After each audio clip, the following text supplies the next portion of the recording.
मेरे को बड़ा ताजुब लग रहा है। अरे आपको अगर कुछ करना भी है तो आप डिसेंट नोट के व्यूज को प्रिंट करके या अपने रिपोर्ट में डाल के बोलना चाहिए, उसके बजाय उसको डिलीट करके अगर कोई रिपोर्ट होती है मैं उसको कंडेम करता हूं, और ऐसे फर्जी रिपोर्ट को हम कभी नहीं मानेंगे, सदन कभी नहीं मानेगा। In JPC, non-stakeholders were called, minutes of meetings were not given, responses of witnesses were not provided, presentations were not provided, discussion among JPC members were not done, key issues like conflict of laws and Supreme Court judges were not dealt with, and key witnesses were not called, and dissent was redacted. That is why we say this report is not complete. ये report फर्जी है, इसको वापस करना चाहिए, इसको बिल्कुल वापस करना चाहिए। Massive uproar in Rajya Sabha on Thursday as the NDA government tabled the Waqf Amendment Bill report. But why is the opposition calling it undemocratic?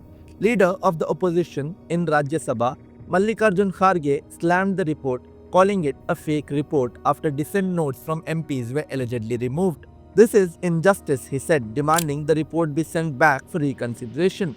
TMC's Sushmita Dev revealed that opposition voices were censored.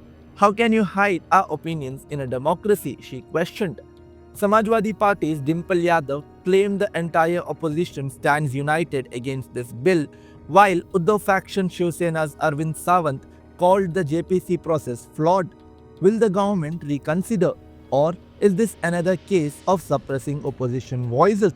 Biased है, one-sided है, it is for the bill and it is by the government side. इसमें पूरी procedures completely जो procedures follow करना है, पूरी JPC meeting में procedures follow नहीं किए गए।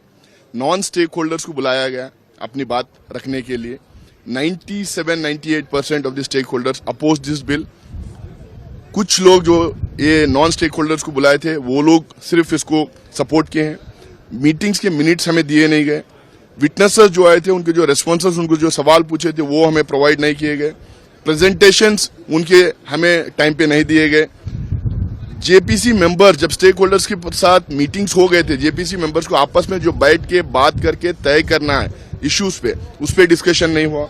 की इश्यूज जो conflict of state laws versus high court supreme court judgments थे, जो मेन इशू है वक्फ बोर्ड में या वक्फ बिल में, उसको डिस्कस नहीं किया गया। और की witnesses including farmer minority affairs chairman जिनके टाइम पे अमेंडमेंट लाया गया था, उनको भी नहीं बुलाया गया। हम लोग बोलते रहे कि कई इंपॉर्टेंट विटनेसेस आना, उनको बुलाया नहीं गए। उसके बाद में जब जेपीसी रिपोर्ट बनाई गई, डिसेंट के लिए बहुत कम टाइम दिया गया, उसके बावजूद हम लोगों ने डिसेंट नोट वहां पे सबमिट किए थे। की parts of the dissent note Rajya Sabha members के और लोकसभा मेंबर्स के भी की part of the dissent note को रिडैक्ट किया गया है, पब्लिक डोमेन में है, ब्लर किया गया है। जब हम लोगों ने ये बात उठाई वहां पे, तो मिनिस्टर फॉर माइनॉरिटी अफेयर्स ने वहां पे झूठ बोला, ये बोला कि हम कुछ भी रिडैक्ट नहीं किया है, जबकि पब्लिक डोमेन में है। इसको हमने डिमांड किया है कि वो ऑथेंटिकेट करें कि रिडैक्ट नहीं किया गया। एक बात आप समझिए कि ये वक्फ का जो बिल लाया जा रहा है, ये सिर्फ और सिर्फ ना सिर्फ अनकॉन्स्टिट्यूशनल है, fundamental rights article 14, article 15, article 29 का ग्रेव वायलेशन है। ये वक्फ को बचाने के लिए नहीं है, वक्फ को मुसलमानों से छीनने के लिए, बर्बाद करने के लिए ये बिल लाया जा रहा है।